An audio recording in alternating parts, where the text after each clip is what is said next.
में आ जाएगी। पर तब भी यहाँ पर नहीं आई, क्योंकि उसने बोला कि पंडित जी ने बोला कि मेरे को किसी से पता लगा कि आज डिलीवरी है, पता नहीं मेरे लिए कैसा सरप्राइज़ था, मुझे पता नहीं सरप्राइज़ रखा हुआ है।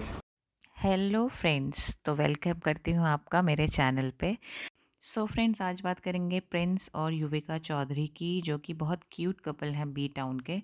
और उनके पिछले पास्ट हिस्ट्री में कोई भी कंट्रोवर्सी नहीं रही है उनके रिलेशनशिप को लेकर के, दैट इज़ वेरी श्योर। और अभी रिसेंटली उन्होंने वेलकम करा है आफ्टर 5 लॉन्ग ईयर्स के बाद अपनी क्यूट सी बेबी गर्ल गर्ल को। और अभी हमें इनके व्लॉग्स देखने से ये पता चला, और ऑडियंस ने भी इस चीज़ को सिग्निफिकेंटली नोटिस करा कि कुछ तो मिसिंग है इनके रिलेशनशिप में, जो कि क्वाइट विजिबल है प्रिंस के व्लॉग्स में भी और युविका के व्लॉग्स में भी।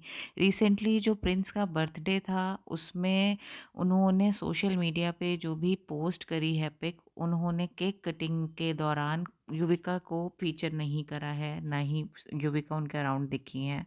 हालाँकि उनके व्लॉग में मैंने देखा था कि युविका उनके घर में विज़िट करती हैं विद बेबी, और उन्हें बिना किसी वार्म वेलकम के, हाय हेलो के ही, ना ही इवन बर्थडे विशेस को वो मेंशन करती हैं। तो दोनों के ही इस पर्सनल स्पेस में ना एक कोल्डनेस दिख रही थी। वहीं पर प्रिंस ने भी आकर के ये चीज़ को पब्लिकली बोला उनके व्लॉग्स में। जो लोग ये मेंशन कर रहे थे कि आप युविका को सपोर्ट नहीं कर रहे हैं, why you are not at home, और उन्हें सपोर्ट क्यों नहीं दिख रहा है, तो प्रिंस ने आकर के उसे भी क्लैरिफाई बहुत अच्छे से करा कि उन्हें पहले तो प्रीवियसली यही नहीं बताया गया था कि डिलीवरी कब है, उसकी डेट क्या है। उन्हें इंस्टेंटली किसी ने कॉल करी और ये इन्फॉर्मेशन दी थर्ड पार्टी ने कि हाँ, इस टाइम पे डिलीवरी है। उन्होंने पुणे से ऑल द वे जा कर के मुंबई में सारी चीज़ों को मैनेज किया, अपने पेरेंट्स को चंडीगढ़ से बुलाया और सारी चीज़ें उन्होंने मैनेज करी। अब ये एक सोचने की बात है कि ऐसा कैसे हो सकता है कि डिलीवरी डेट हो, नियर बाय डेट भी होती है तो हमें गायनी पहले ही बता देती है। और गायनी ये भी बता देती है, अगर स्पेसिफिक डेट आपको नहीं भी पता होती है तो मोर और लेस वो 1 वीक या 4 डेज़ पहले तो आपको पहले ही इन्फॉर्म कर दिया जाता है। तो दिस इज़ समथिंग कि ऐसा क्या हुआ कि इमीडिएट आपको कॉल आई कि डिलीवरी अभी होने वाली है। इट इज़, आई मीन, 99.9% ये नहीं होता है, इंडिया में नहीं होता है। हम एज़ अ फैमिली से प्लान करते हैं ताकि सारी ही चाहे मदर इन लॉ हो, चाहे फैमिली हो, वो इकट्ठा सपोर्ट कर पाए वुड बी मदर को। तो ये एक वैलिड रीज़न है एक्चुअली। हमारा डिसाइड हुआ था कि जब बेबी हो जाएगा तो हम सीधा वहाँ से हॉस्पिटल से यहाँ पे डिलीवर जहाँ पर होंगे। पहले तो जब बेबी हो रहा था मुझे पता नहीं था, मैं पुणे में ऑडिशन शूट पे था। सडनली मेरे को किसी से पता लगा कि आज डिलीवरी है, पता नहीं मेरे लिए कैसा सरप्राइज़ था, मुझे पता नहीं सरप्राइज़ रखा हुआ है कि बेबी करके दिखाएँगे। मुझे बड़ा अजीब सा लगा था और मैं वहाँ से भाग कर आया था, ठीक है। और जब मैं यहाँ पर आया तो फिर मैंने अपने पेरेंट्स को फटाफट फ़ोन किया, वो भी गुस्सा हो गए कि यार हमें तुमने कोई और डेट बता रखी थी। और सो यहाँ पे प्रिंस ने बहुत अच्छे से क्लैरिफाई करा है कि there was no information about delivery date. तो ये कैसे पॉसिबल होता है? यूजुअली सभी हस्बैंड वाइफ इस डिलीवरी डेट को प्लान करते हैं, उसके लिए सारी पैकिंग करते हैं और एक्साइटेड रहते हैं। So this is, I mean, not very clear कि क्या ऐसा हो सकता है। This is not at all possible.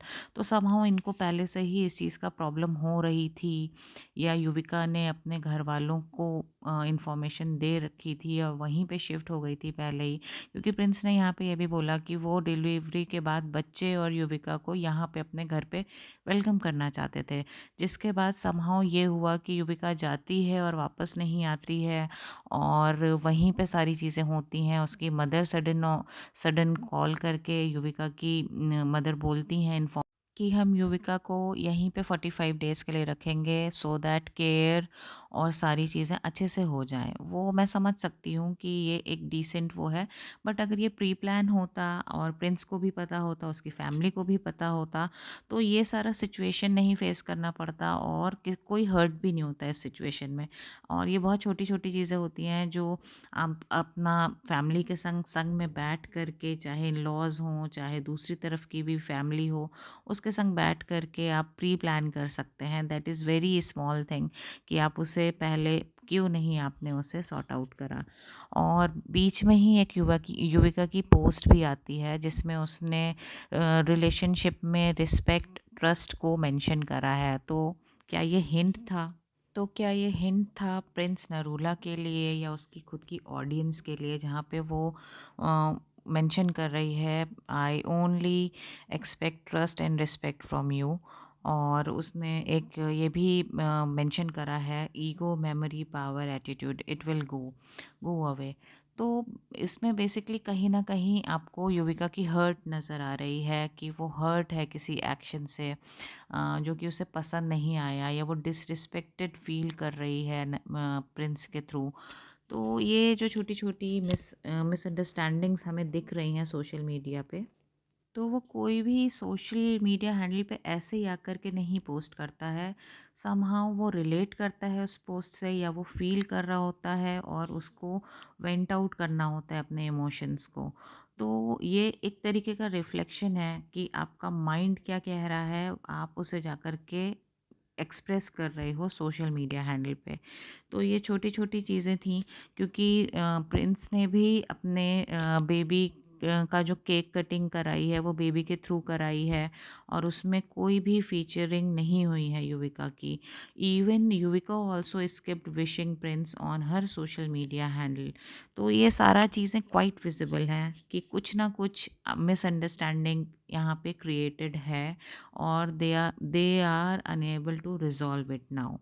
वो बहुत सारा चीज़ें मिक्स हो जाता है, और इतने सारे इंसिडेंट क्योंकि पर्सनल लेवल पे प्रोफेशनल लेवल पे संग संग चलते हैं, तो मैं समझ सकती हूँ कि यहाँ पे दोनों ही हस्बैंड वाइफ को मिल के बैठ के बात करनी चाहिए थी, जो कि नहीं हो पाई है अभी तक। और फैंस कैन सी दिस कि ये बहुत विजिबल है, और वी विश देम कि ये जल्दी ही सॉर्ट आउट हो जाए और वो फिर से हमें एक लविंग और क्यूट कपल की तरह ही सामने आए सोशल मीडिया हैंडल पे। फ्रेंड्स, अगर आज का वीडियो आपको पसंद आया हो, please like share and subscribe my channel. Thanks for watching.